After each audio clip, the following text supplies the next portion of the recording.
ချစ်ခင်လေးစားအပ်ပါတော့ဓမ္မမိတ်ဆွေညီကိုမောင်နှမများအားလုံးရှင်အားလုံးကိုမင်္ဂလာပေါင်းနဲ့ပြည့်စုံကြပါစေလို့နှုတ်ခွန်းဆက်တာပါတယ်ရှင်ဖျားသခင်ရဲ့ကျေးဇူးတော်ကြောင့်ပဲ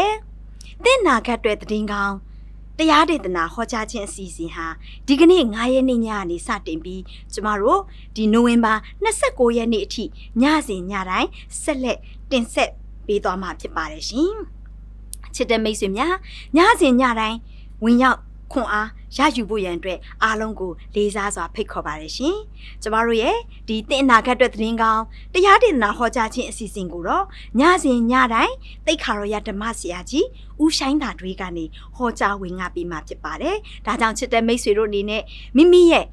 မိဘညီကောင်မများအပေါင်းအသင်းရောင်ရင်းများလဲဝိညာဉ်ခွန်အားရယူပြီးတော့မိမိရဲ့အသက်တာအတွက်ပုံမိုးပြီးနိုးကြတဲ့အသက်တာပိုင်ဆိုင်ခြင်းနဲ့ဆိုရင်ဒီအစီအစဉ်ကိုညစဉ်ညတိုင်းမပြတ်မကွက်ဝင်ရောက်ပြီးတော့ခွန်အားရယူဖို့အားလုံးကိုလေးစားစွာဖိတ်ခေါ်ပါစီရှင်ပါဝင်ပြီးတော့နားဆင်ခွန်အားယူကြတဲ့အရောက်စီတိုင်းရဲ့မိသားစုပေါ်မှာလဲဖဖျားရှင်ထံမှကောင်းကြီးမင်္ဂလာအပေါင်းပြေဝကြပါစေလို့ဆုမွန်ကောင်းတောင်းပါတယ်ရှင်ချစ်တဲ့မိတ်ဆွေများရှင်ကျမတို့ဒီကနေ့ညရဲ့အစီအစဉ်ကစတင်တော့မှာဖြစ်တဲ့အတွက်ကျမတို့အစီအစဉ်တစ်ခုလုံးပေါ်ဖျားရှင်အတူပါရှိကောင်းကြီးပေးဖို့ရန်အတွက်ဆုတောင်းဆက်ကပ်ပေးမှာကတော့သိက္ခာတော်ရဓမ္မဆရာဦးဗစ်တသန်းပဲဖြစ်ပါတယ်ရှင်ဆရာကြီးဆုတောင်းဆက်ကပ်ပေးတာကိုကျမတို့အတူတကွခံယူရင်ဝိညာဉ်ခွန်အားရယူကြရအောင်ကျွန်တော်တို့အားလုံးအတူတကွဆုတောင်းကြပါစို့အထက်ကောင်းကင်ဘုံ၌ရှိတော်မူသောကျေးဇူးတော်ရှင်အဖတ်ထာဝရမြတ်စွာဘုရားယနေ့မှာကိုရရှင်ဖျားပေးသောအခွင့်အရေးအချိန်အခါကြမ်းမှခြင်းခွန်အားကြောင့်ဒီအနာဂတ်အတွက်သတင်းကောင်းဆိုသောဓမ္မတရားဝဲအစီအစဉ်ကိုစတင်ခွင့်ရသောကြောင့်ကျေးဇူးတင်ပါတယ်အထူးသဖြင့်25ရက်တိုင်ဒေသနာကိုဟောကြားသွားမည်တိတ်ခါတော်ရဆရာတော်ကြီးဦးဆိုင်သာကိုကိုရရှင်ဖျားကောင်းကြီးပေးတော်မူပါအထူးသဖြင့်ပထမညအနေဖြင့်အနာဂတ်ကိုဘယ်လိုသိနိုင်မလဲဆိုသောခေါင်းစဉ်နဲ့သူစီဟောကြားသွားမည်ဖြစ်ပါတယ်ကိုရရှင်ဖျားသူအားကောင်းကြီးပေးတော်မူပါမာဇတော်မူပါသူဟောကြားပြောကြားသွားသောအရာများအားလုံးတို့သည်ကြားနာရသောကျမတို့အတွက်ဝိညာဉ်ခွန်အားဆောက်တည်စရာများဖြစ်ဖို့မဆာ၍ကောင်းကြီးပေးတော်မူပါဝိပုကိုယ်ွယ်ခြင်းအစီအစဉ်အစအလယ်ဆုံးတိုင်အောင်ကိုရရှင်ဖျားပါရှိကောင်းကြီးပေးပါမည်အကြောင်းမြတ်တော်မူသောသခင်ခရစ်တော်ဖျား၏နာမတော်ကိုအမိပြုလျက်ရိုသေလေးမြတ်စွာဖြင့်ဆုတောင်းကြပါတယ်ဖဖျားအာမင်အခုချိန်မှာတော့ကျွန်ုပ်နာမည်ရေးထားပြီလားဆိုတဲ့ဓမ္မသချင်းကိုဆ iam ဟက်စတာခင်ရဲ့ချီးမွမ်းတဲ့နဲ့အတူနားဆင်ရင်ကျမတို့ဝိညာဉ်ခွန်အားရယူကြရအောင်ရှင်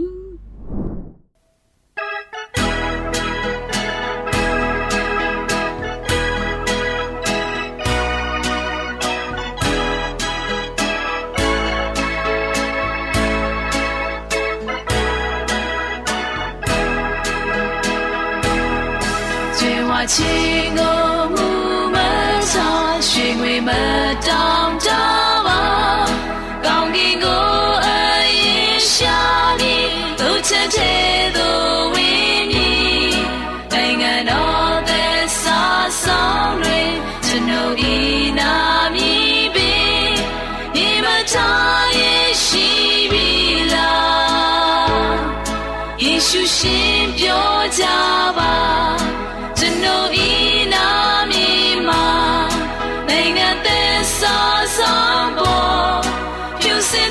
刷撒月嘛，一扎列西比啦，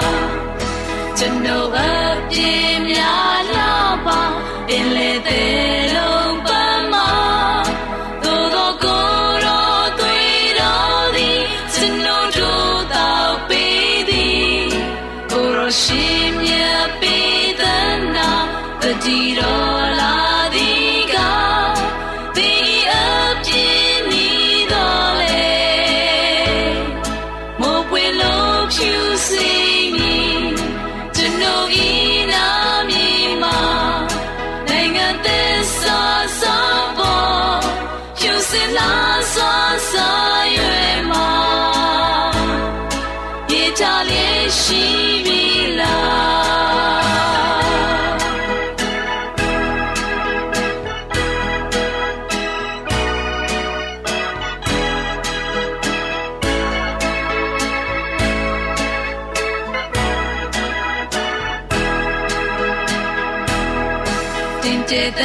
ရှင်မျိုးတော်မှာအိမ်တော်ထွန်းလင်းလာပါ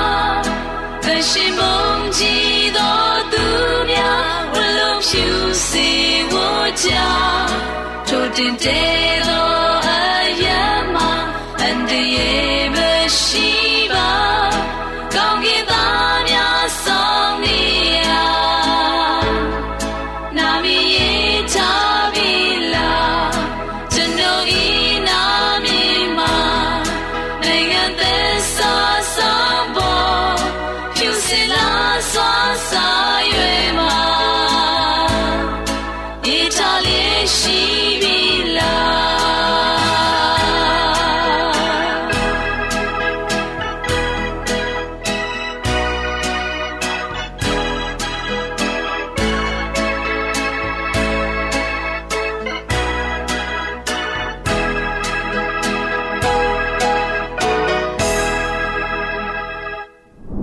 ချစ်ခင်လေးစားအပ်ပါသောဓမ္မမိတ်ဆွေညီကိုမောင်မပေါင်းတို့မင်္ဂလာအပေါင်းနဲ့ပြည့်စုံကြပြီးကိုယ်စိတ်နှပြကျမ်းမာချမ်းသာတော်မူကြပါစေအခုချိန်မှာတင့်အနာဂတ်အတွက်သတင်းကောင်းတရားဒီနာတော်အမတ်စင်တစ်အနေနဲ့အနာဂတ်ကိုဘယ်လိုသိနိုင်မလဲဆိုတဲ့အကြောင်းအရာကိုကြားနာမှာဖြစ်ပါတယ်ခင်ဗျာချစ်ခင်လေးစားအပ်ပါသောဓမ္မမိတ်ဆွေညီကိုမောင်နှမများအားလုံးမင်္ဂလာပေါင်းနဲ့ပြည့်စုံကြပြီးကိုယ်စိတ်နှပြကျမ်းမာချမ်းသာတော်မူကြပါစေအခုချိန်မှာတင့်အနာဂတ်အတွက်သတင်းကောင်းတရားဒေသနာတော်အမတ်စင်တစ်အနေနဲ့ဟောကြားသွားမယ့်သတင်းစကားရဲ့ခေါင်းစဉ်ကတော့အနာဂတ်ကိုဘယ်လိုသိနိုင်မလဲဆိုတဲ့တရားဒေသနာတော်ကိုကြားနာမှာဖြစ်ပါတယ်ခင်ဗျာချစ်တော်ဓမ္မမိတ်ဆွေညီကိုမောင်နှမပေါင်းတို့ခင်ဗျာအတိတ်ကအိမ်မက်ဟာအနာဂတ်ရဲ့အကြောင်းကိုဖော်ပြနေပါတယ်ဒီနေ့မှာအင်မတန်မှအမေတန်တဲ့ပညာရှိတူဟာမိရထားကိုစီးပြီးတော့ခီးထွက်ခဲ့ပါတယ်မိမိဖတ်နေတဲ့စာအုပ်မှာပဲစိတ်အာရုံဝင်စားမှုဟာလုံးဝနှိမ့်မြုပ်သွားတဲ့အတွက်လက်မှတ်စစ်အနားကိုရောက်ရှိနေတာတော့တတိလက်လို့ဖြစ်သွားခဲ့ပါတယ်လက်မှတ်စစ်ကလက်မှတ်ကိုတောင်းမှပြာကြီးပြာရနဲ့လက်မှတ်ကိုရှာပါတော့တယ်ဘယ်နေရာမှာရှာလို့မတွေ့တဲ့အခါစောင့်နေတဲ့လက်မှတ်စစ်ကဒီလိုပြောပါတယ်ရပါတယ်ဆရာကြီးလက်မှတ်ကိုတွေ့တော့မှပဲစာတိုက်ကနေကျွန်တော်စီကိုပို့လိုက်ပါဆရာကြီးမှလက်မှတ်ပါတယ်ဆိုတာကျွန်တော်ယုံပါတယ်ဒါနဲ့ပညာရှိကဟာမင်းနားမလည်ဘူးလားဒီလက်မှတ်ကိုမတွေ့အောင်ရှာရမယ်ဒီလက်မှတ်ကိုမှမတွေ့ရင်ငါဘယ်ကိုခီးဆက်နေမှမသိဘူးလို့ပညာရှိကြီးကစိုးရင်တကြီးနဲ့ပြန်ပြောလိုက်ပါတယ်ချစ်တော်ဓမ္မမိတ်ဆွေပေါင်းတို့ခင်ဗျာဒီကနေ့လူသန်းပေါင်းများစွာဟာဘယ်လိုမေးခွန်းတွေထုတ်နေကြတယ်လဲဆိုရင်တို့ဘဲကိုဥတီနေကြတာလေမှန်ပါတယ်အနာဂတ်ဟာလူသားတွေအတွက်မရေရာမသေးချာဖြစ်နေပါတယ်ကျွန်တော်တို့ရဲ့ကဘာကြီးဟာဘဲကိုသွားနေတာလဲဆိုပြီးမေးနေကြပါတယ်ချစ်တော်ဓမ္မမိတ်ဆွေပေါင်းတို့ခင်ဗျာအနာဂတ်နဲ့ပတ်သက်လို့ကျွန်တော်တို့စိတ်ပူနေစရာမလိုပါဘူးလွန်ခဲ့တဲ့နှစ်ပေါင်း2600လောက်တုန်းကရှေးခေတ်ဘုရင်တစ်ပါးရဲ့အိမ်မက်ထဲမှာဒီကဘာကြီးဘာဖြစ်လာမလဲဆိုတာကြိုတင်ဟောထားပြီးသားဖြစ်ပါတယ်ချစ်တော်ဓမ္မမိတ်ဆွေပေါင်းတို့ခင်ဗျာသိပ္ပံပညာရှင်တွေရဲ့အဆိုအရကျွန်တော်တို့ညစဉ်ညတိုင်းအိမ်မက်နေကြပါတယ်ဒါပေမဲ့လည်းများသောအားဖြင့်အိမ်မက်ကိုမေ့တတ်ကြပါတယ်ဒါပေမဲ့မှတ်တမ်းတင်ထားတဲ့အိမ်မက်တွေထဲမှာတော့မှတ်သားစရာအကောင်းဆုံးအိမ်မက်ကိုလွန်ခဲ့တဲ့နှစ်ပေါင်း2600လောက်တုန်းကဘာဘူးလုံတိုင်းပြည်မှာဖြစ်ခဲ့ပါတယ်အိမ်မက်သူကိုယ်တိုင်ကမိမိမြင်မဲ့ခဲ့တဲ့အကြောင်းအရာတွေကိုကျွန်တော်တို့ကိုပြန်လည်ပြီးပြောပြခဲ့ပါတယ်ဒီအိမ်မက်အကြောင်းကိုတော့ဒံဟေလအနာဂတ်ကျမ်းအခန်းကြီး1ထဲမှာမှတ်တမ်းတင်ထားပါတယ်ဒါပေမဲ့လည်းအိမ်မက်ရှင်ဖြစ်တဲ့နေဗုခဒ်နေဇာမင်းကြီးဟာအိမ်မက်ကိုလုံးဝသတိမရတော့ပါဘူးဒီအိမ်မက်ဟာတာမန်အိမ်မက်မဟုတ်ဘူးဆိုတာသတိထားမိပါတယ်ဒီအိမ်မက်ကိုနားမလည်ပေမဲ့လို့အင်မတန်မှအရေးကြီးတဲ့အ내အဓိပ္ပာယ်ရှိမယ်လို့ဘုရင်မင်းကြီးကယူဆခဲ့ပါတယ်သူထင်တဲ့အတိုင်းလဲမှန်ကြောင်းတွေ့ခဲ့ရပါတယ်ချစ်တော်ဓမ္မမိတ်ဆွေပေါင်းတို့ခင်ဗျာကမ္ဘာရာဇဝင်ကိုပေါ်လွင်စေတဲ့အိမ်မက်ကိုဖျားသခင်ပေးတော်မူပါတယ်အထူးသဖြင့်အိမ်မက်ဟာဥရောပနဲ့အာရှအလယ်ပိုင်းဆိုင်ရာရာဇဝင်ပဲဖြစ်ပါတယ်ဒီရာဇဝင်ဟာနေဗုခဒ်နေဇာမင်းကြီးလက်ထက်ကစပြီးတော့ကျွန်တော်တို့အချိန်ထိဖော်ပြတဲ့ရာဇဝင်ပဲဖြစ်ပါတယ်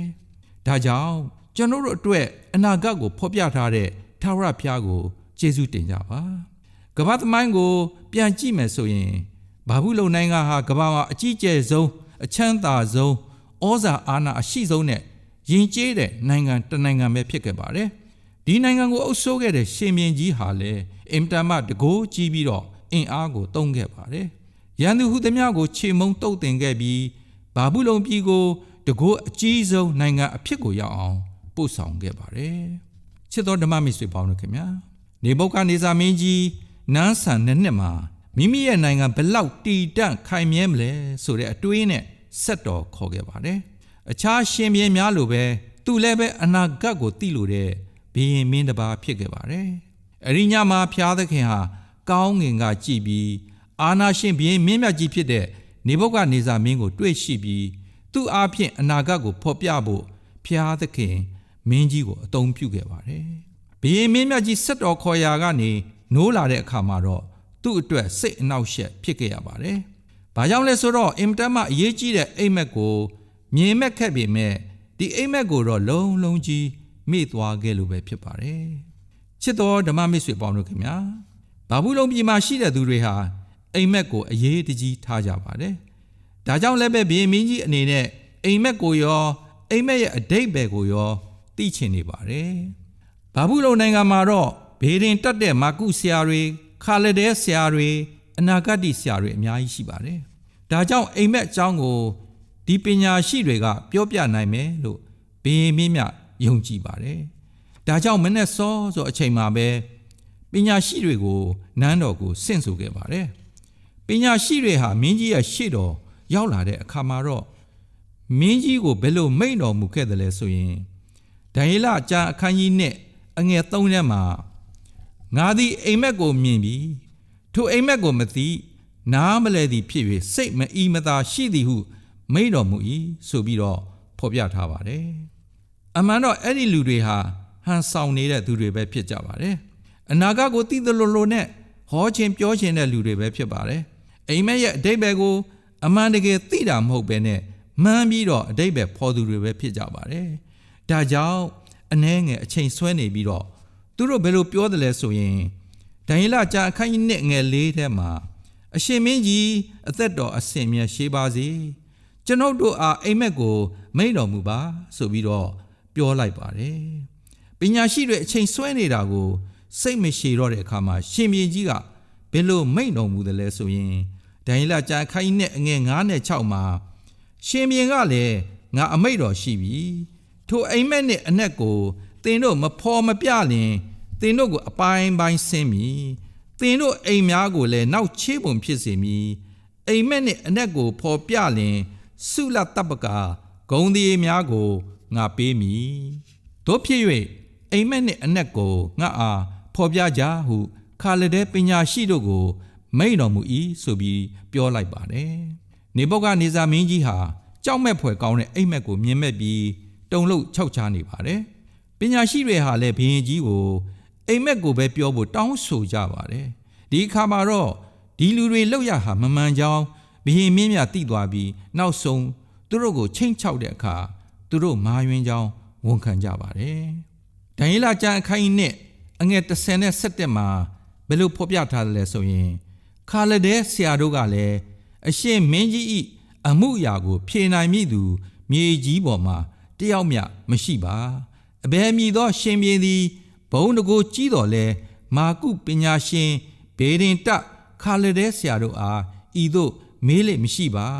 အရှင်မင်းကြီးမေးမြန်းတော်မူသောအရာသည်ခက်ခဲသောအရာဖြစ်ပါ၏လူပဂတိနှင့်မဆက်ဆံသောဖျားမတပါအဘယ်သူမျှအရှင်မင်းကြီးရှေ့တော်၌မထုတ်မဖော်နိုင်ပါဟုလျှောက်ထားကြ၏ဆိုပြီးတော့ပြောလိုက်ပါတယ်အဲဒီခါမှာကျမ်းစာအဆိုအရဘုရင်မင်းမြတ်ကြီးဟာဒေါသအမျက်ချောင်းချောင်းထွက်ပြီးသူ့ရဲ့စစ်သားတွေကိုအဲ့ဒီပညာရှိတွေအားလုံးကိုတတ်ဖြတ်ဖို့အမိန့်ပေးလိုက်ပါတယ်ဖြစ်ချင်တော့ဒံယေလနဲ့အဖော်3ယောက်ဟာ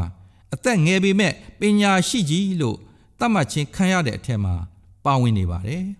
ဒါပေမဲ့ရှင်ဘုရင်ကြီးခေါ်ပြီးတော့အိမ်မက်ကိုဖော်ပြခိုင်းတဲ့သူတွေအထက်မှာတော့မပါဝင်ဘူးဒါနဲ့ရှင်ဘုရင်ရဲ့အမိန့်တော်ကိုကြားတဲ့အခါမှာဒံယေလကဘာကြောင့်ရှင်ဘုရင်ရဲ့အမိန့်ဒီလောက် လင်းမြန်ရတယ်လေလို့ဘာဘူးလုံပညာရှိတွေကိုတတ်ဖို့ထွက်သွားတဲ့အခါကိုရန်တို့အာယုတ်ကိုတတိပညာနဲ့မေးမြန်းလိုက်ပါတယ်နောက်ဆုံးအိမ်မက်ကိုအဖြေပေးဖို့အချိန်ကိုပေးပါလို့ဒံယေလအသနာခံခဲ့ပါတယ်နောက်ပြီးကောင်းကင်ဘုံရှင်ဖျားသခင်ထံမှာဉာဏ်ပညာရရှိဖို့တောင်းခံဖို့သူ့ရဲ့တငယ်ချင်းတွေကိုပြောပြခဲ့ပါတယ်ဒံယေလဟာသစ္စာရှိတဲ့အတွက်ရှင်မြင်းကြီးရဲ့လေးစားမှုကိုခံခဲ့ရလို့နောက်ဆုံးမိမိရဲ့ဖန်ဆင်းရှင်ထံဆုတောင်းဝင်ရခဲ့ပါတယ်တကယ်ကြီးလေးတဲ့တာဝန်ကြီးဟာဒံယေလရဲ့ပခုံးပေါ်မှာကြာရောက်ခဲ့ပါတယ်ဒံယေလနဲ့သူ့မိတ်ဆွေများရဲ့အသက်အန္တရာယ်သာမကဘာဘူးလုံပြည်မှာရှိကြတဲ့ပညာရှိတွေရဲ့အသက်အန္တရာယ်ဟာအလွန်ကြီးမားနေပါတယ်ဒံယေလလည်းသူ့အိမ်ကိုပြန်ပြီးအဖြစ်အပျက်တွေကိုရှင်းလင်းတင်ပြခဲ့ပါတယ်နောက်ဆုံးမှာဒံယေလနဲ့အဖော်၃ယောက်ဟာအသက်ချမ်းသာရဖို့ရောခက်ခဲနဲ့တဲ့အိမ်မက်ရဲ့အဓိပ္ပာယ်ကိုနားလည်ဖို့ရောဖျားထံမှာဆုတောင်းကြပါတယ်ဒါမှပဲအားလုံးအသက်ချမ်းသာခွင့်ရမှာဖြစ်ကြောင်းမြတ်စွာဘုရားထံအသနာခံခဲ့ကြပါတယ်ဟေဗြဲလူငယ်၄ယောက်ဟာဘုရင်မင်းမြတ်ကြီးရဲ့အိမ်မက်နဲ့အဓိပ္ပာယ်ကိုအချိန်မစေ့ခင်ဖော်ပြပေးဖို့ဆုတောင်းခဲ့ကြပါတယ်ဘုရားသခင်ဟာဒံယေလနဲ့သူ့အဖော်တွေရဲ့ဆုတောင်းသံကိုနားညောင်းတော်မူခဲ့ပါတယ်အဲ့ဒီညမှာပဲအိမ်မက်ကိုရောအိမ်မက်ရဲ့အဓိပ္ပာယ်ကိုရောသိရှိဖို့ဒံယေလအတွက်ယူပါယုံထဲမှာဖော်ပြခဲ့ပါတယ်ဒံယေလဟာကောင်းကင်ဘုရားအရှင်ထာဝရဘုရားကိုကောင်းကြီးပေးတော်မူပြီးကျေးဇူးတော်ချီးမွမ်းခဲ့ပါတယ်ဒံယေလကျမ်းခန်းကြီးနဲ့အငယ်23ထဲမှာအကျွန်ုပ်ဘိုးဘေးတို့၏ဘုရားသခင်အကျွန်ုပ်အားပညာအစွမ်းတတ္တိကိုပေးသနာ၍အကျွန်ုပ်ဆုတောင်းသည့်အတိုင်းရှင်ဘုရင်၏အိမ်မက်ကိုဖွင့်ပြတော်မူသောကျေးဇူးတော်ကိုချီးမွမ်းပါ၏ဆိုပြီးတော့ဒံယေလမွဲ့ဆိုခဲ့ပြီးတော့ဒံယေလနဲ့အဖော်တွေဟာဘယ်လောက်ဝမ်းသာမလဲ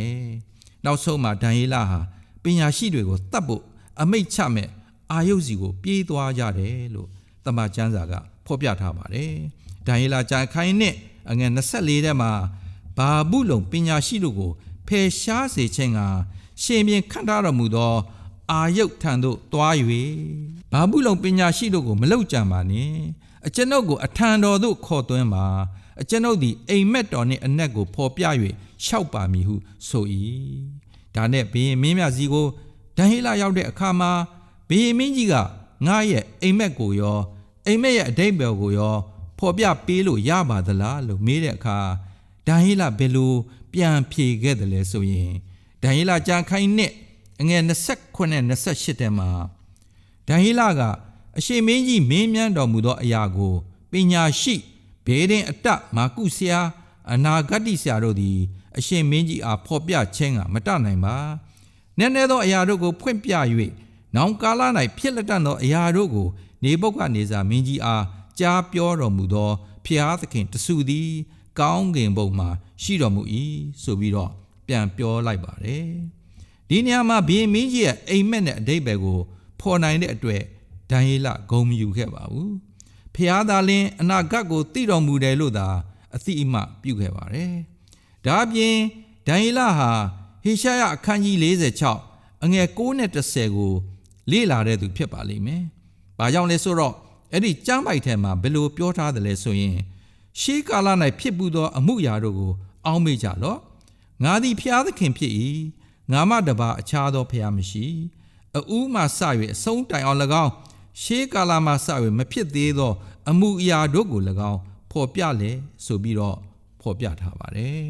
။ဒီနေရာမှာအိမ်မက်နဲ့အိမ်မက်အဓိပ္ပာယ်ကိုပြောနိုင်ခြင်းဟာတကိုးကြီးတဲ့ဖျားထံကနေလာပါတယ်။ဖျားသခင်ဟာလွန်ခဲ့တဲ့နှစ်ပေါင်း2600ကကမ္ဘာရာဇဝင်ကိုနေဗုခဒ်နေဇာမင်းကြီးနဲ့ကျွန်တော်တို့ကိုဖော်ပြခဲ့ပါတယ်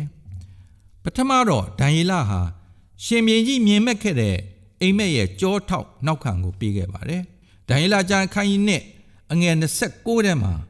နောင်ဖြစ်လက်တန့်သောအရာတို့ကိုကိုရောသည်ဆက်တော်ခေါ်၍မျှော်လင့်တော်မူ၏။နည်းနည်းသောအရာတို့ကိုဖွင့်ပြတော်မူသောဖျားသည်နောင်ကာလ၌ဖြစ်လက်တန့်သောအရာများကိုမင်းကြီးအားပြတော်မူ၏ဆိုပြီးဖော်ပြထားပါတယ်။ဒါနဲ့ဒံယေလဟာ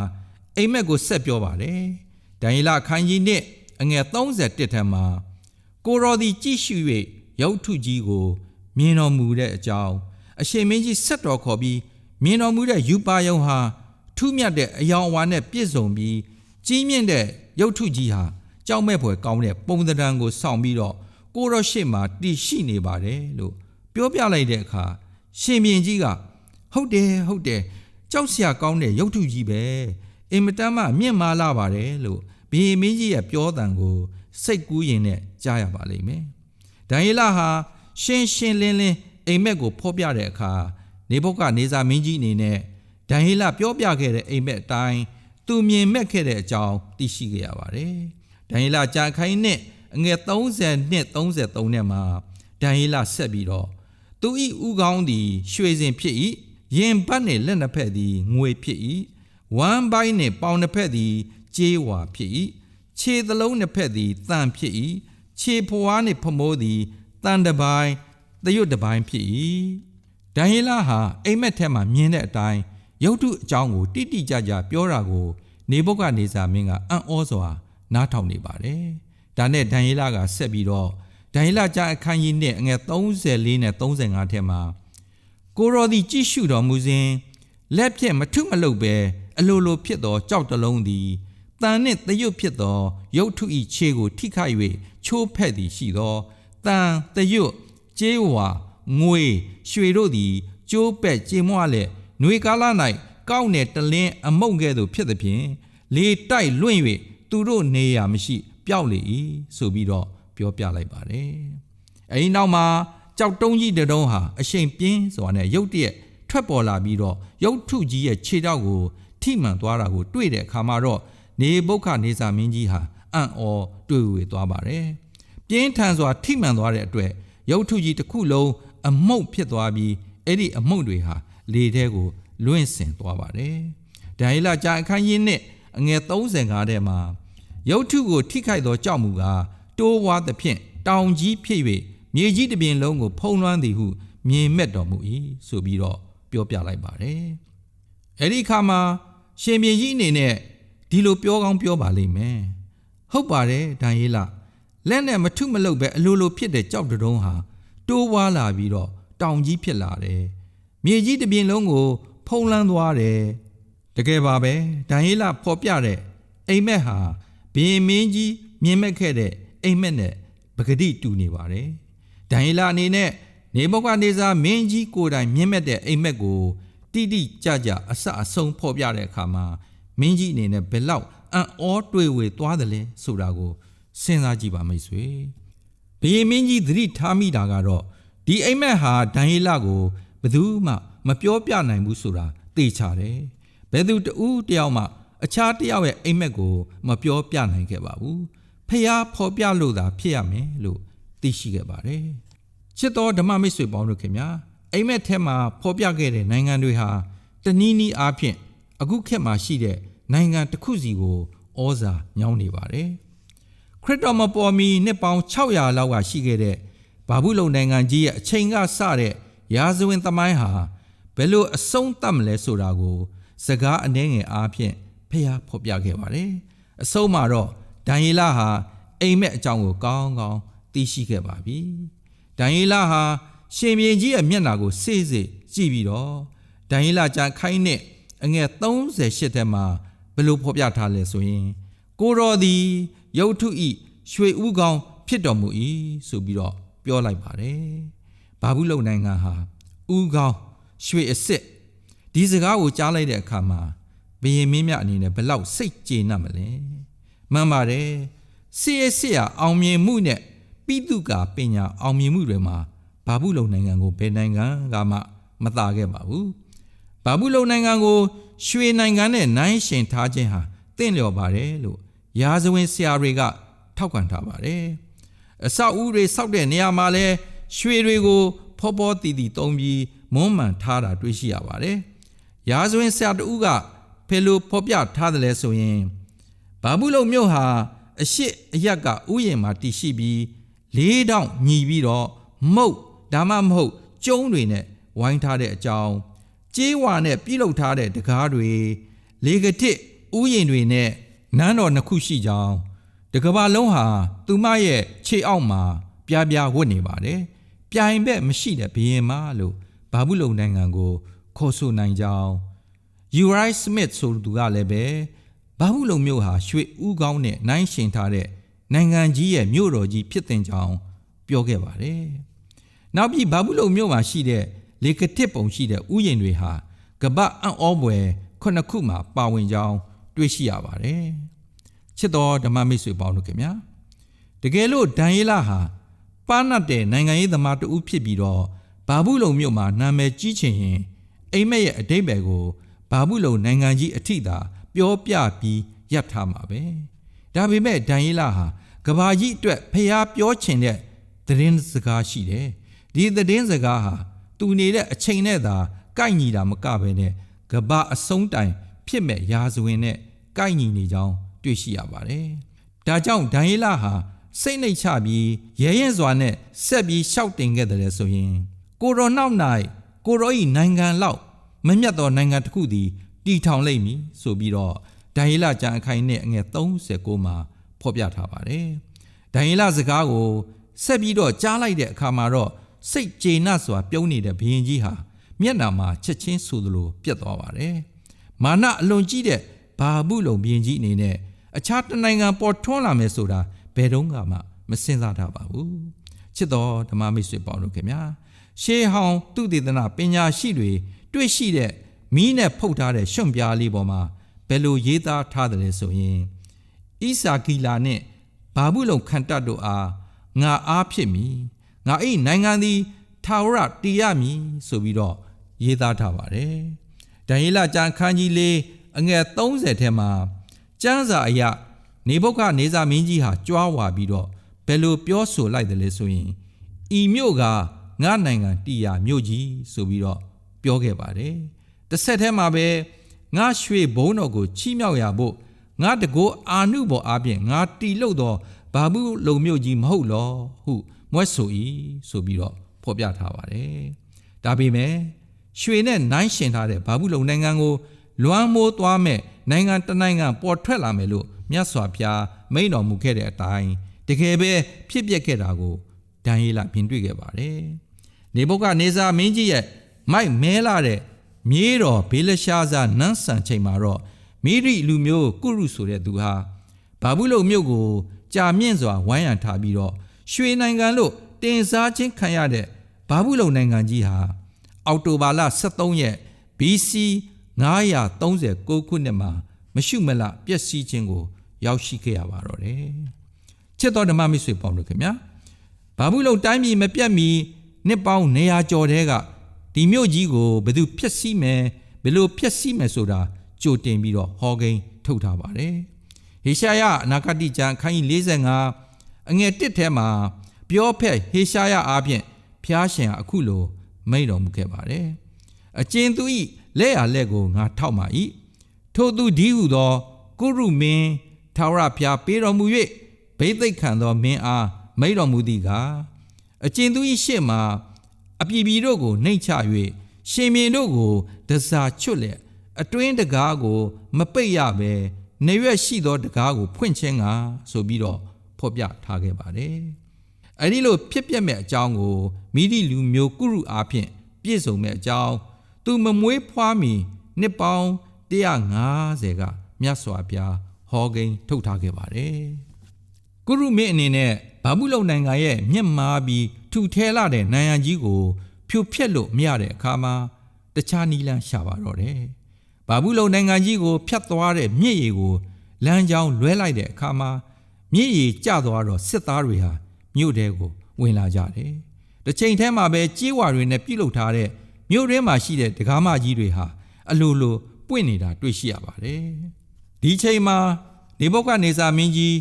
ယေရုရှလင်မြို့ကိုသိမ်းပိုက်စဉ်ကယူဆောင်လာတဲ့ရွှေခွက်တွေနဲ့စပျစ်ရည်ကိုတောက်ပြီးတော့အပျော်ကျူးနေကြတဲ့ဘေလရှာဇာမင်းကြီးနဲ့တကွမင်းကြီးမင်းသားတွေနန်းတွင်းသူနန်းတွင်းသားတွေအားလုံးကိုကုရုရဲ့စစ်သားတွေဟာမြို့တွင်းကိုဝင်ပြီးတော့သူတို့အားလုံးကိုတပ်ဖြတ်ခဲ့ကြအောင်ရာဇဝင်မှာဖော်ပြထားတာကို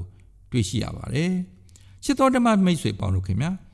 ဘာဘူးလုံရွှေနိုင်ငံပြည်တဲ့နောက်မှာသူ့ထက်အားနည်းတဲ့ငွေနိုင်ငံရုပ်ထုကြီးရဲ့ရင်ပတ်နဲ့လက်နှစ်ဖက်ကိုပုံဆောင်တဲ့နိုင်ငံတစ်ခုပေါ်လာမယ်လို့ဒံယေလဟောကိန်းထုတ်ထားပါတယ်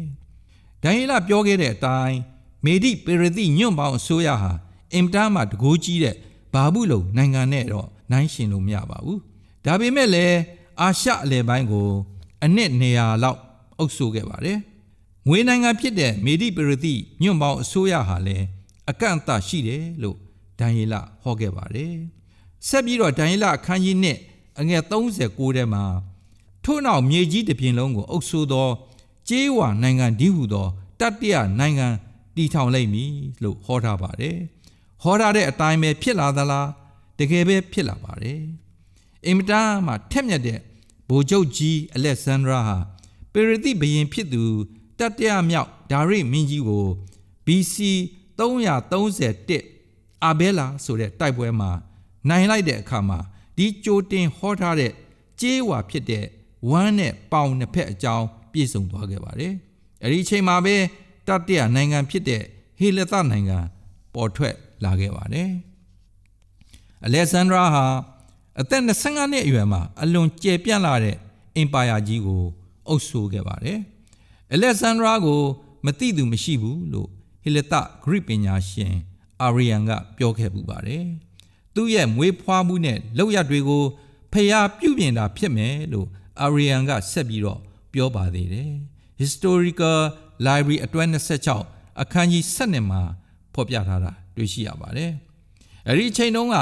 ဟေလသခြေလင်တက်သုံးတဲ့ဒိုင်းလွားတွေဟာကျေးဝါနဲ့ပြုလုပ်ထားတာကိုတွေ့ရပါတယ်ဒီနေရာမှာနေပုခ္ခနေဇာမင်းကြီးမြင့်မဲ့တဲ့ကျေးဝါနဲ့တူတဲ့တတိယနိုင်ငံနဲ့ဆိုက်မြိုက်တိုက်ဆိုင်နေပါတယ်အလက်ဇန္ဒရာသက်တော်33နှစ်မပြည့်ခင်လေးမှာအဖျားယောဂါကြောင့်သေဆုံးသွားခဲ့ပါတယ်သူအုပ်စိုးခဲ့တဲ့နိုင်ငံကြီးဟာလည်းအားနည်းလာပြီးတော့အပိုင်းပိုင်းကွဲသွားခဲ့ပါတယ်အဲဒီလိုနဲ့ဇွန်လ22ရက် BC 168ခုမှာပစ်နာဆိုတဲ့တိုက်ပွဲမှာဟေလသလူမျိုးတွေမရှုမလရှုံးခဲ့ပါတယ်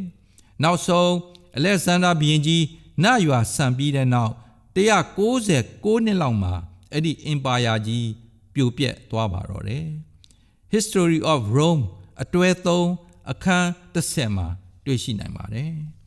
ချစ်တော်ဓမ္မမိတ်ဆွေပေါင်းတို့ခင်ဗျာဖျားဟောထားတဲ့ကမ္ဘာနိုင်ငံကြီး၄ခုမြောက်ပေါ်ထွန်းလို့လာပါပြီအင်မတန်မှကြောက်စရာကောင်းတဲ့နိုင်ငံပဲဖြစ်ပါတယ်တတိယနိုင်ငံဖြစ်တဲ့ဟေလသနိုင်ငံကြီးပြိုပြက်ပြီးတဲ့နောက်ပေါ်ထွန်းလာတဲ့စတုတ္ထမြောက်နိုင်ငံကြီးဟာအင်မတန်မှပဲရက်ဆက်ကြမ်းကြုတ်တဲ့နိုင်ငံဖြစ်ပါတယ်အဲဒီနိုင်ငံနဲ့ပတ်သက်လို့ဒံယေလကဘယ်လိုဖော်ပြထားသလဲဆိုရင်ဒံယေလကျမ်းအခန်းကြီး1အငယ်40ထဲမှာစတုတ္ထနိုင်ငံသည်တန်ကဲ့သို့ခိုင်မာသောနိုင်ငံဖြစ်လိမ့်မည်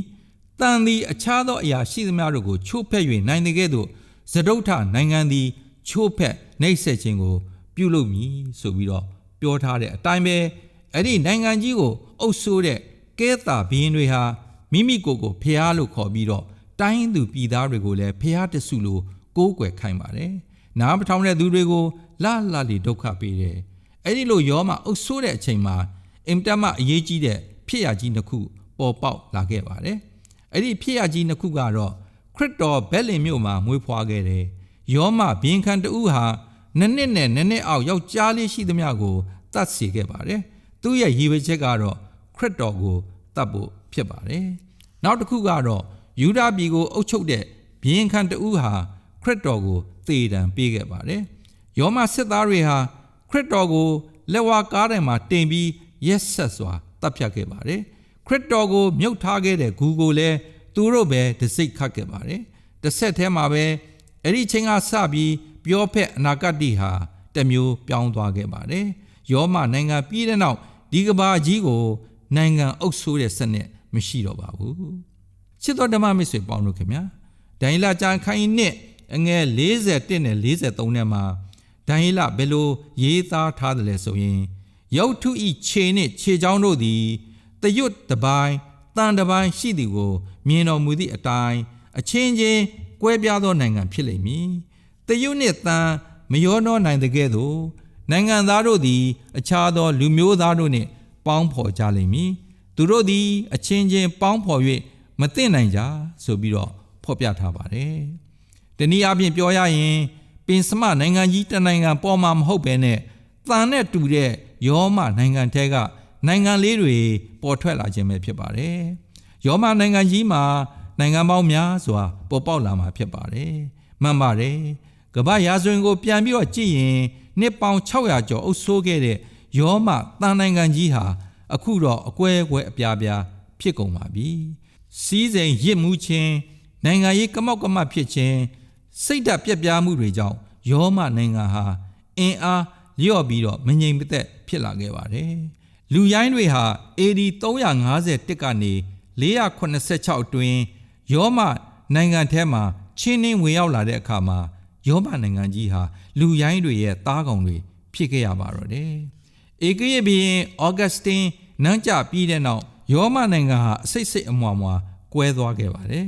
ဒီအဖြစ်အပျက်ကိုတော့ရုပ်ထုကြီးရဲ့သရွတ်နဲ့တန်နိုင်ရှင်ထားတဲ့ခြေပွားနဲ့ခြေပြားလေးတွေကိုပုံဆောင်ထားပါတယ်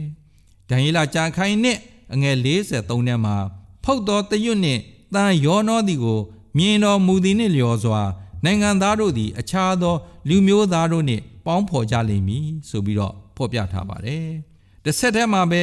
ဘယ်လိုဆက်ပြီးဖော်ပြထားတယ်ဆိုရင်သို့တော်လဲသရွတ်နှင့်တန်မရောနိုင်တဲ့ကဲ့သို့သူတို့သည်အချင်းချင်းပေါင်းဖော်၍မသိနိုင်ကြဆိုပြီးတော့ပြောထားပါတယ်ဒါကြောင့်လူရိုင်းတွေဟာယောမနိုင်ငံကိုဝင်ရောက်တိုက်ခိုက်တဲ့အတွက်နိုင်ငံဟာအစိတ်စိတ်မွာမွာကွဲသွားခဲ့ပါတယ်အဲဒီလိုကွဲသွားတာကိုအိမ်မက်မှာတွေ့ရတဲ့အယုတ်ကြီးရဲ့ခြေပွားဖြစ်တဲ့သရွတ်နဲ့တန်ကိုပုံဆောင်ထားပါတယ်ဒီကနေ့ဥရောပမှာရှိတဲ့နိုင်ငံတွေဟာအဲ့ဒီအချိန်ကကွဲထွက်ခဲ့တဲ့နိုင်ငံတွေပဲဖြစ်ပါတယ်ကမ္ဘာရာဇဝင်ဆရာတွေအနေနဲ့လူရိုင်း10နိုင်ငံကိုအောက်ပါတိုင်းဖော်ပြထားပါတယ်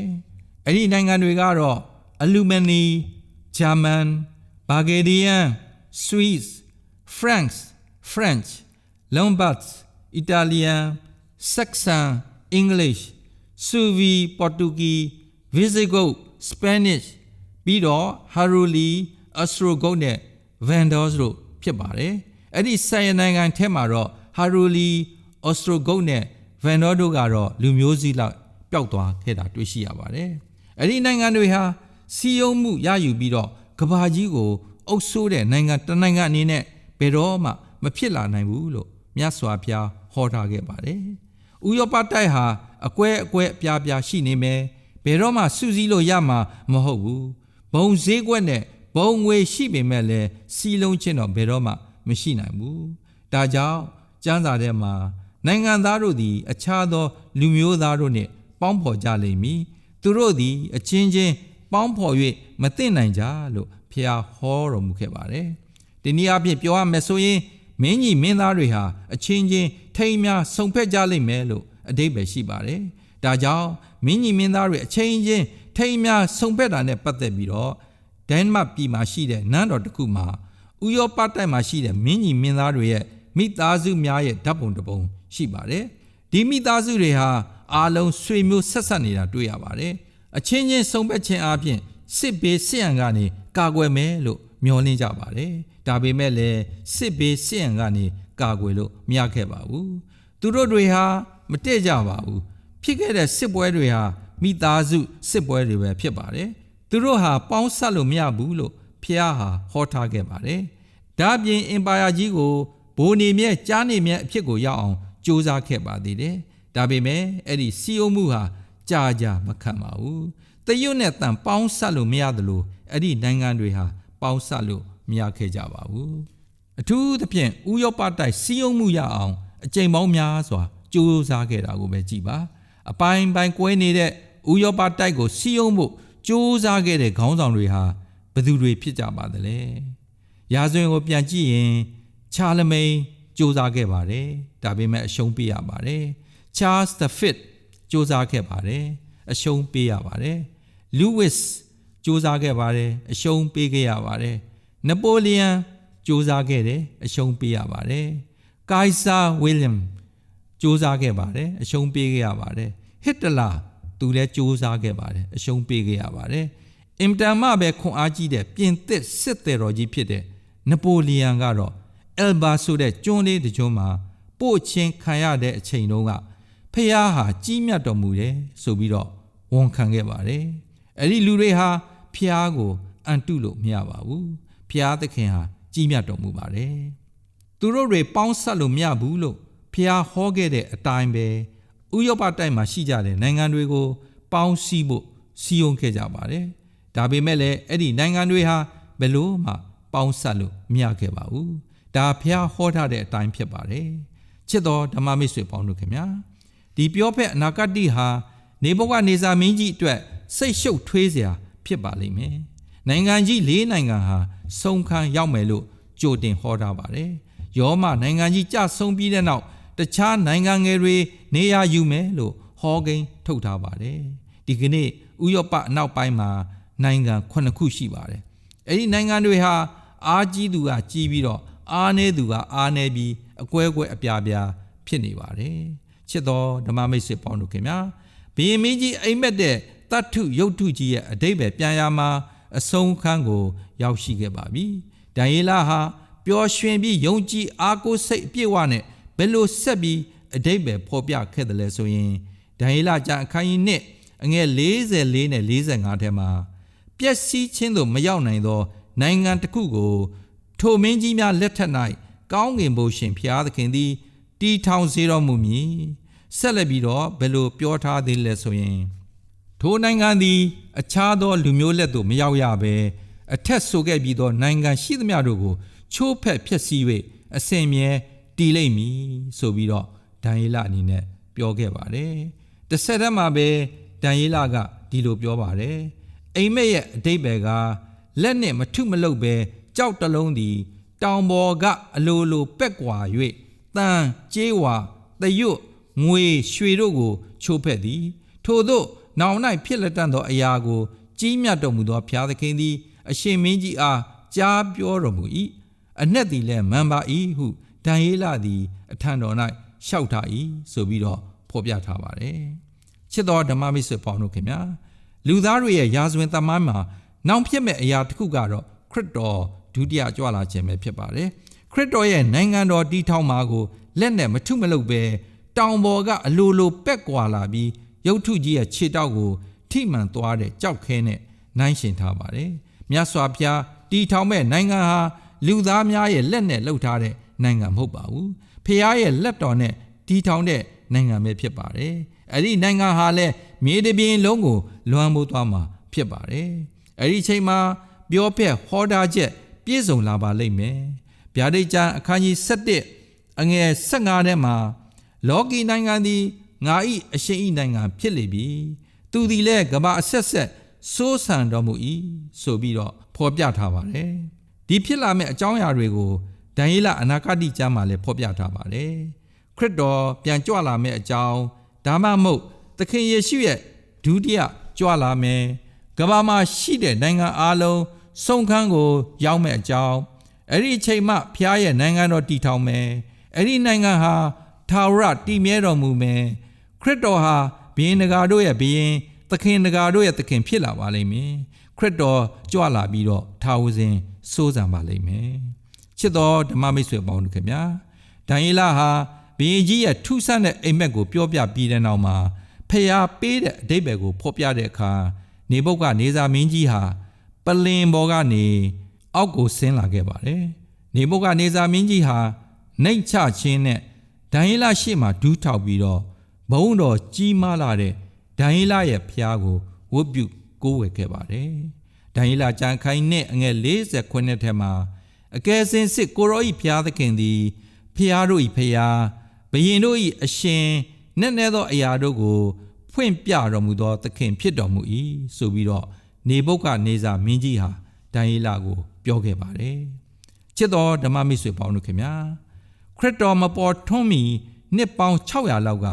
နေဗုခဒ်နေဇာမင်းအိမ်မက်တော်မူခဲ့တဲ့တတ္ထုရုပ်ထုကြီးအားဖြင့်လာမယ့်နှစ်ပေါင်းများစွာအတွက်ဖြစ်မဲ့အကြောင်းအရာတွေကိုဖော်ပြထားပါတယ်အဲ့ဒီဖော်ပြချက်ကတော့ဘာဘူးလုံရွှေဥကောင်းပေရသိဖာရှန်ငွေရင်ပတ်နဲ့လက်နှစ်ဖက်ဂရိကြေးဝါပေါင်နှစ်ဖက်ယောမသံခြေသလုံးပြီးတော့ကွဲပြားနေတဲ့ဥရောပနိုင်ငံများကတော့သံခြေထောက်နဲ့ခြေဖမိုးတို့ပဲဖြစ်ကြပါတယ်ဟုတ်ပါတယ်မိတ်ဆွေတို့အိမ်မက်ဟာလည်းသေးကြတယ်အဓိပ္ပာယ်ပြန်လာလဲမှန်တယ်ကျွန်တော်တို့ရှောက်ခဲ့တဲ့ခီးဟာလည်းအဆုံးကိုရောက်တော့မယ်နောက်ဖြစ်လာမဲ့အရာတစ်ခုကတော့ခရစ်တော်ဟာမိုးတိမ်နဲ့ကြွလာပြီး ဘယ်တော့မှမပြတ်စီးတော့မဲ့နိုင်ငံကိုတည်ထောင်တော်မူပါလိမ့်မယ်ရွှေငွေကြေးနဲ့တန်အားဖြင့်ပုံဆောင်ထားတဲ့နိုင်ငံတွေဟာကြော်လွန်ခဲ့ပြီးတော့အင်မတန်အံ့ဖွယ်ကောင်းမဲ့ဖြစ်ရကတော့ခရစ်တော်ဒုတိယကျင့်ကြွလာခြင်းပဲဖြစ်ပါတယ်ချစ်တော်ဓမ္မမိတ်ဆွေပေါင်းတို့ခင်ဗျာကာရာနီကုန်းပေါ်ကလက်ဝါးကားတိုင်းမှာယူဖိတ်တဲ့အသွေးတော်အားဖြင့်ကျွန်တော်အတွက်ตาရတဲ့အနာဂတ်ကိုဖျားရှင်ပြင်ဆင်ထားပါတယ်ဖျားဖော်ပြခဲ့တဲ့အနာဂတ်တီဟာအချိန်အနည်းငယ်အတွင်းမှာပြည့်စုံခဲ့ပါတယ်အခုဖျားသခင်ဟာကျွန်တော်အတွက်နိုင်ငံတော်ကိုပြင်ဆင်တဲ့ရှိပါတယ်ချစ်တော်ဓမ္မမိတ်ဆွေပေါင်းတို့ခင်ဗျာလက်ဝါးကားတဲ့ပေါ်မှာရိုက်ထားခြင်းခံရတဲ့တကိုးဟာယုံကြည်ခြင်းအားဖြင့်လက်ခံသလိုကျွန်တော်တို့လည်းပဲခရစ်တော်ဖျားကိုလက်ခံကြမယ်ဆိုရင်ကျွန်တော်တို့လည်းနိုင်ငံတော်ကိုဝင်စားကြရပါလိမ့်မယ်ဒီတကိုးဟာခရစ်တော်နဲ့ရင်းရင်းနှီးနှီးလုပ်ဖို့အချိန်မရရှိပါဘူးသူဟာအပြစ်သားဆိုတာတော့သူ့ကိုယ်သူသိတယ်သူလုပ်ခဲ့တဲ့အပြစ်တွေကနေလွတ်မြောက်ဖို့လိုတယ်ဆိုတာသူသတိထားမိတယ်ခရစ်တော်ကိုမျောကြည့်လိုက်တဲ့အခါမှာသူ့ရဲ့နှဖူးကသွေးတွေယူဖိတ်နေတာကိုတွေ့ခဲ့ရပါတယ်စူးတွေစူးထားတဲ့ဒဏ်ရာဒဏ်ချက်တွေကြောင့်ပဲဖြစ်ပါတယ်တခိုးရဲ့နှလုံးသားကိုထိခိုက်သွားခဲ့ပါတယ်သူဝန်ချတောင်းပန်ခဲ့တယ်ဒီလိုអော်ပြီးတော့အသနာခံလိုက်ပါတယ်သခင်ကိုတော်သည်နိုင်ငံတော်တည်လျက်ကြွလာတော်မူသောအခါ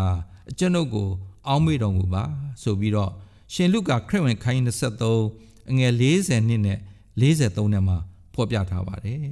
ဒီတခိုးရဲ့အသနာခန္ဓာကိုခရစ်တော်ချက်ချင်းအာမခံချက်ပေးလိုက်ပါတယ်ငါနဲ့အတူပါရတိသူ့ဘုံမှာရှိလိမ့်မယ်လို့သခင်ယေရှုပြောလိုက်ပါတယ်ချစ်တော်ဓမ္မမိတ်ဆွေအပေါင်းတို့ခင်ဗျာသင်တို့လည်းပဲတခိုးလိုအသနာခံမယ်ဆိုရင်ခရစ်တော်နိုင်ငံတော်တည်လျက်ကြွလာတော်မူတဲ့အခါမှာသူနဲ့အတူပါရတိသူ့ဘုံကိုဝင်စားပါလိမ့်မယ်နိုင်ငံတော်တည်ထောင်ခါနီးပါပြီရှင်မသက်ခရစ်ဝင်ခန်းကြီး25အငယ်34ထဲမှာခရစ်တော်ကြွလာတဲ့အခါမှာသူ့ရဲ့နှုတ်ခမ်းကနေကြိုးစိုးတန်ကိုသင်တို့ကြားပါလိမ့်မယ်ကဘာဦးကပင်သင်တို့အဖို့ပြင်ဆင်သောနိုင်ငံကိုလာ၍အမွေခံကြလော့ဆိုပြီးတော့ကြားပါလိမ့်မယ်ချစ်တော်ဓမ္မမိတ်ဆွေပေါင်းတို့ခင်ဗျာဒီကဘာကြီးဟာလူသားတွေရဲ့လက်ထက်မှာမရှိပါဘူးဖခင်ရဲ့လက်ထက်မှာပဲရှိပါတယ်ဒါကြောင့်မို့အနာဂတ်ကိုရဲရင်စွာရင်ဆိုင်နိုင်ပါတယ်ခရစ်တော်မကြာမီကြွလာတော့မယ်လက်နဲ့မထုမလုပ်တဲ့ကြောက်တလုံးဟာရုပ်ထုကြီးကိုမကြခင်ထိမှန်တော့မယ်ဒီကဘာကြီးပေါ်မှာရှိကြတဲ့နိုင်ငံတွေအားလုံးဟာပြိုပြက်သွားပါလိမ့်မယ်ဘုရားသခင်ဟာမိမိရဲ့ထာဝရနိုင်ငံကိုတည်ထောင်တော့မှာဖြစ်ပါတယ်ချစ်တော်ဓမ္မမိတ်ဆွေညီကိုမောင်မအပေါင်းတို့ခင်ဗျာဒီကနေ့မြတ်စွာဘုရားကိုစိတ်ချယုံကြည်ပါမြတ်စွာဘုရားကိုအားကိုးပါဖခင်ရဲ့လက်ထဲမှာလုံခြုံစွာနေရပါလိမ့်မယ်ဒီကနေ့ဖခင်ရှင်တင့်ကိုခေါ်နေပါတယ်ဒီကနေ့ဖခင်ရှင်တင့်ကိုခေါ်ဖိတ်လျက်ရှိနေပါတယ်အခုပဲသင်တို့ရဲ့နှလုံးသားကိုဖခင်ရှင်အသနာခံနေပါတယ်အခုပဲခရစ်တော်ရှင်ရဲ့ခေါ်ပိတ်တံကိုလက်ခံကြပါစို့အားလုံးပေါ်ဖခင်ရှင်ကောင်းကြီးချပေးပါစေအာမင်ဆုတောင်းကြပါစို့အထက်ကောင်းကင်ဘုံ၌ရှိမှုသောအဖထာဝရမြတ်စွာဘုရားသခင်ကိုရရှင်ဘုရားကိုအထူးပဲကျေးဇူးတင်ပါတယ်ကိုရရှင်ဘုရားရဲ့မဆပို့ဆောင်တော်မူသောကျေးဇူးတော်ကြောင့်ယနေ့ညမှစတင်၍သင့်အနာဂတ်အတွက်သတင်းကောင်းတရားဒေသနာတော်ကိုဤကဲ့သို့အွန်လိုင်းကနေပြီးတော့အတန်လွှင့်ရတဲ့အခွင့်ရရှိတဲ့အတွက်ကြောင့်ကျေးဇူးတင်ပါတယ်ဖဗျာယနေ့ညနေတရားဒေသနာတော်ကိုလည်းပဲအစအလယ်ဆုံးကောင်းမှုစွာကျင့်ပနိုင်ကြရသောအခွင့်ရရှိသည့်အတွက်ကြောင့်ကျေးဇူးတင်ပါတယ်ဖဗျာအထူးဖြင့်ယနေ့ညနေအွန်လိုင်းကနေပြီးတော့ကိုရရှင်ရဲ့သတင်းစကားကိုဝင်ရောက်ကြည့်ရှုနားဆင်နေရှိကြသောကိုရှင်သားသမီးအရောက်စီတိုင်းပေါ်မှာကိုရှင်ဖျားထံမှကောင်းကြီးမင်္ဂလာဖျားဖျားသွန်လောင်းချပေးသနာတော်မူပါအထူးဖြင့်ယနေ့ညနေကြားနာခဲ့ရသောသတင်းစကားအတွက်လည်းပဲကျေးဇူးတင်ပါတယ်ကိုရရှင်ဖျားသည်သားမီးတို့ရောက်စီတိုင်းအတွက်အနာဂတ်ကိုဘယ်လိုရင်ဆိုင်ရမလဲဆိုတဲ့အကြောင်းအရာကိုကြိုတင်ပြီးတော့ပြောထားခဲ့ပြီးဖြစ်ပါတယ်ဒါကြောင့်မို့ယခုကျွန်တော်နေထိုင်ရတဲ့ဒီအချိန်ကတော့နောက်ဆုံးသောအချိန်ကားသို့ရောက်ရှိလာပြီဖြစ်ပါတယ်အထူးဖြင့်အနာဂတ်ဆိုင်ရာစကားအနေနဲ့နောက်ဆုံးကြောက်တုံးဖြစ်တဲ့ခရစ်တော်ဖျားပြန်ကြွလာတော့မယ့်အချိန်ခါပဲဖြစ်ပါတယ် ဒါကြောင့်မို့ဒီကနေ့ကျွန်တော်အရောက်စီတိုင်းရဲ့အသက်တာမှာဆိုလို့ရှိရင်အမှုမဲ့အမှတ်မဲ့အသက်ရှင်ခြင်းမဟုတ်ပဲကြောက်တုံးဖြစ်တဲ့ခရစ်တော်ဘုရားပြန်ကြွလာခြင်းကိုအမြဲတမ်းပြင်ဆင်နိုင်သောသူများဖြစ်နိုင်မှုရန်မာစာပေးနာတော်မှာအထူးသဖြင့်ကိုရှင်ဘုရားကိုမယုံကြည်မလက်ခံရသေးသောသူများအရောက်စီတိုင်းအနေဖြင့်လည်းပဲဤအချိန်တိုင်းရှိသောကိုရှင်ဘုရားကိုယုံကြည်လက်ခံနိုင်မှုရန်မာစာတော်မှာဆက်လက်ပြီးတော့မနေ့ပြန်ညမှာလည်းပဲကိုရှင်ရဲ့တရားသင်နာတော်ကိုပြန်လဲ၍ဝင်ရောက်ကြည့်ရှုနားဆင်ခြင်းအပြင်ဝိညာဉ်ခွန်အားရရှိနိုင်ဖို့မာစာပေးနာတော်မှာကိုရှင်ဘုရားဒုတိယကျင့်ကြွလာ၍တန်ရှင်းသောသူများတိမ်စုခေါ်ဆောင်သောအခါတွင်ကျွန်တော်အရောက်စီတိုင်းတို့သည်တရားမှပြည့်စင်ခြင်းလို့မြောက်ပဲကိုရှင်ပြင်ဆင်သောကောင်းကင်နိုင်ငံထဲသို့ဝင်စားနိုင်သောအခွင့်ကိုရရှိပါမိကြောင်းမြတ်တော်မူသောသခင်ခရစ်တော်ရဲ့နာမအမည်ပြု၍ရိုသေစွာဖြင့်ဆုတောင်းဆက်ကပ်အနံ့ကြပါれဖဗျာအာမင်အားလုံးကိုအထူးပဲကျေးဇူးတင်ပါတယ်အားလုံးပေါ်မှာဘုရားသခင်ထံမှကောင်းကြီးမင်္ဂလာဖျားသွန်းလောင်းချပေးပါစေကျမတို့အားလုံးအတွက်အင်မတန်မှတန်ဖိုးရှိလာတဲ့တရားဒေသနာကိုဟောကြားပေးုံမကပဲကျမတို့ရောက်စတိုင်းအတွက်ကောင်းကြီးတောင်းခံဆုတောင်းပေးသွားတဲ့တိတ်ခါရရဓမ္မဆရာကြီးဦးရှိုင်းသာတွေကိုအထူးပင်ကျေးဇူးတင်ပါတယ်ဆရာကြီးနဲ့တကွမိသားစုအားလုံးပေါ်မှာလည်းဖဖျားရှင်ကြွယ်ဝစွာကောင်းကြီးသွန်လောင်းချပေးပါစေရှင်ချစ်တဲ့မိတ်ဆွေများဒီကနေ့ညရဲ့အစီအစဉ်ကတော့ဒီလောက်ပဲဖြစ်ပါတယ်မနေ့ဖက်ညမှာကျမတို့ဝိညာဉ်ခွန်အားရယူရမယ့်သတင်းစကားရဲ့ခေါင်းစဉ်ကတော့လျှက်လျူမရှုသင့်သောနမိတ်လက္ခဏာများဆိုတဲ့တရားဒေသနာကိုကျမတို့နားဆင်ရင်ဝိညာဉ်ခွန်အားရယူကြမှာဖြစ်ပါတယ်။ဒါကြောင့်ချစ်တဲ့မိတ်ဆွေတို့အနေနဲ့မိမိရဲ့မိတ်ဆွေတငယ်ချင်းများလည်းအတူတကွဝိညာဉ်ခွန်အားရယူနိုင်ဖို့ရန်အတွက်မြန်မာ Union Mission Facebook Page နဲ့ YouTube Channel ကို Like and Share ပြုလုပ်ပေးခြင်းအပြင်ဖခင်ရှင်ရဲ့အမှုတော်ကိုတစ်ဖက်တစ်လမ်းပါဝင်ကြပါစို့လို့အားလုံးကိုဖိတ်ခေါ်ပါရစေရှင်။အားလုံးပေါ်မှာဖခင်ရှင်ကောင်းကြီးမင်္ဂလာတောင်းလောင်းချပေးပါစေရှင်။